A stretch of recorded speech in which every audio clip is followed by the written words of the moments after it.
করেছিলাম সেভাবে হলনি।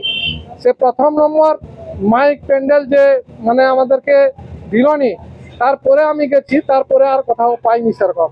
এবং মাইক আর প্যান্ডেল ভাড়া করেছিলাম, মাইক প্যান্ডেল আমাকে প্রথম নম্বর যেরকম সে বেতাল করলো, তারপরে আমি গেছি পাইনি, খুবই দুঃখজনক ব্যাপার।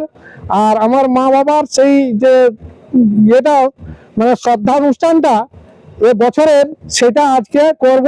ধীমানদা এবং রবীন্দা, আমাদের বনমালীদা, এদেরকে আমি বলেছিলাম, তারা হ্যাঁ বলেছে। সেই উপলক্ষে আমরা একটু আলোচনা করব, আর বাকি সমস্ত সময়টা আলোচনা হবে নাস্তিক মঞ্চের নানা আলোচনা। তবে আমরা যেটা কাজটা করব সেটা নাস্তিক পদ্ধতিতে বা যেই সিস্টেমে হয় সেই সিস্টেমে আমরা এই মা বাবার যে শ্রদ্ধা অনুষ্ঠানটা করছি এবং আগেও করেছিলাম। এই বলে আমি সূচনাটা, আর মাইকটা হলো না, সেটাই আমার দুঃখ।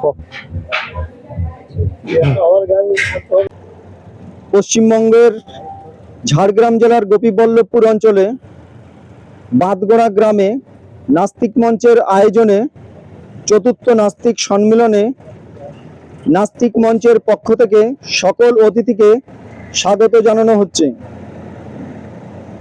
বাঁধগোড়া গ্রাম হয়তো আজ নীরবে ইতিহাসের সাক্ষী হয়ে রইল, কারণ যে প্রত্যন্ত অঞ্চলে নাস্তিক মঞ্চ পদার্পণ করেছে ও সম্মেলনের আহ্বান জানিয়েছে, নিরপেক্ষ দৃষ্টিতে এটি একটি ঐতিহাসিক পদক্ষেপ।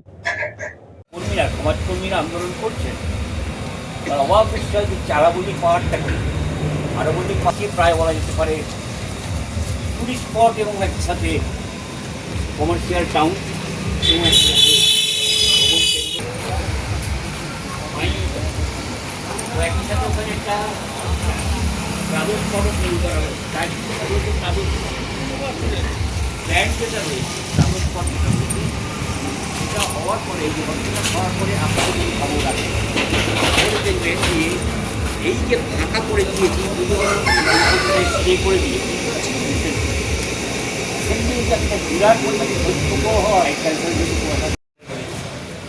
সেটাও একটা সম্প্রতি বোধহয় রাস্তার সাথে আমাদের বন্ধুরা, আমার যাওয়া হলো না শারীরিক কারণে, তারা বললি ছিলেন আমি ডাকছি মুনমুন বসু।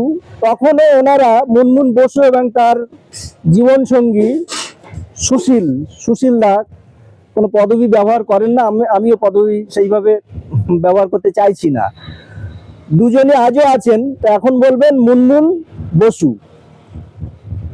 আমাদের আজকের মঞ্চের প্রথম মহিলা বক্তা, এটাও বলতে পারি। আমরা যে কোনো প্রকল্প বা যে কোনো সংগঠনে মহিলাদের অংশগ্রহণ খুব বেশি জরুরি, বেশি করে অংশগ্রহণ, দুই একজন নয়। বলা হয় গোমূত্রে ক্যান্সার সারে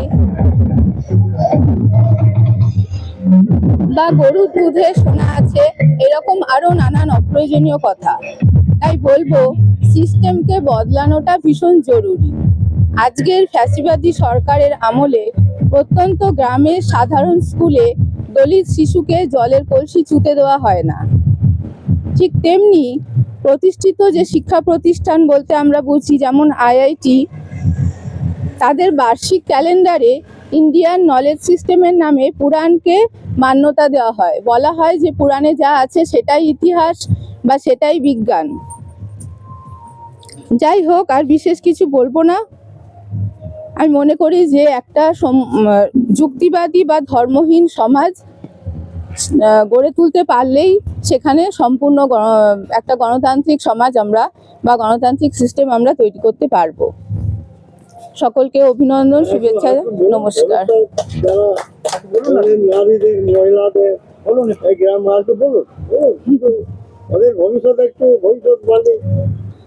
মেয়েদের তো আরো বেশি করে এই বিষয়ে এগিয়ে আসা উচিত, কেননা তারাই তো সমাজকে গড়ে তোলে, সন্তানকে আমরা নিজেরাই গড়ে তুলি।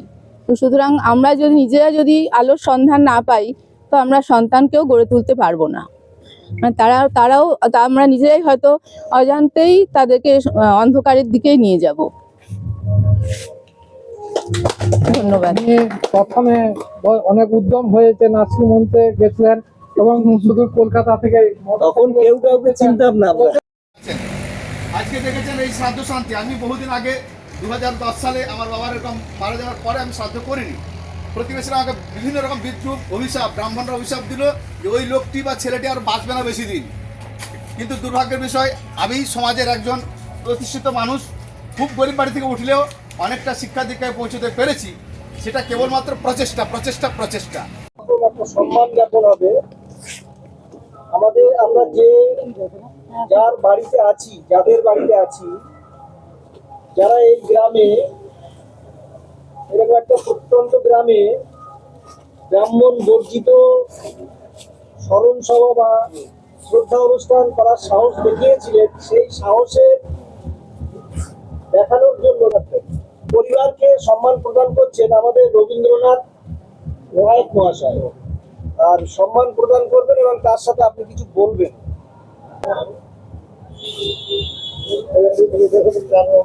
যে ঐতিহাসিক ঘটনা ঘটিয়েছে, আমি 1984 সালে থেকে আমি জানা অজানা ব্রাহ্মণবাদ বা নাস্তিক না জেনে আমি নাস্তিকের কাজ করে গেছি। আমার ঠাকুমা যখন মারা যায়, আমি ব্রাহ্মণ ছাড়া মাথা চুল না ফেলেও করেছিলাম। আমার কাকা বাবা জেঠা একজন থেকে যারা মরছে, মানে আমার পা ভেঙে যাওয়ার পরে আমি আর মনে বেশি ভয়ঙ্কর হচ্ছি। তো এই যে আজকে যে বৃহত্তর যে পরিচয়টা দেখিয়েছেন আমাদের এরিয়াতে, আমার কারো এরিয়ায় মুই তার নাকি আমার কার আদি ভারতীয় মহান ওষুধ সংস্কৃতি রক্ষা মঞ্চের পক্ষরু তানকারে গোটা পরিবারটাকে ধরো বৌমারা এটা ছোট্ট একটা উপহার দেওয়া হয়। হ্যাঁ ধরো ধরো সবগুলো ধরো।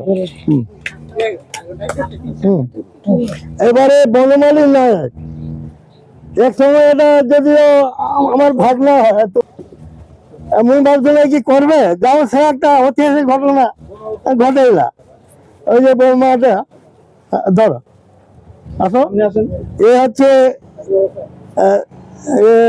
খগেন্দ্রনাথ নায়ক এবং রেণুবালা নায়ক কিছুদিন আগে দিয়ে ও ব্রাহ্মণ বর্জিত অনুষ্ঠানটা করেছে। আর ভাই না করুক, ওর আত্মীয় স্বজন না করুক, ও কিন্তু করে দেখালো। এই যে ওনারা এসেছিলেন আমাদের নাস্তিক মঞ্চের থেকে, আরো অনেকে ছিল। আমি ওদেরকে আমাদের আদি ভারতীয় মহান ওষুধ সংস্কৃতি যে রক্ষা মঞ্চ, এই যে আজকে যে নাস্তিক মঞ্চে বড় ভূমিকাও আছে একটা আদি ভারতীয় মহান ওষুধ সংস্কৃতি রক্ষা মঞ্চ, হ্যান্ডবিলে লেখা আছে। এই যে আমি এলো, ধরো ধরো, এদেরকে উপহার দিচ্ছি। এই উপহারটা যে বীরত্বের পরিচয় দেখিয়েছে, যে ব্রাহ্মণবাদ বিরোধী এবং ব্যাস করা, এইটার জন্য এই উপহারটা দেওয়া। আপনার বক্তব্যটা চিনি রাখবেন। হ্যাঁ, দেখি পরে রাখবো নাকি।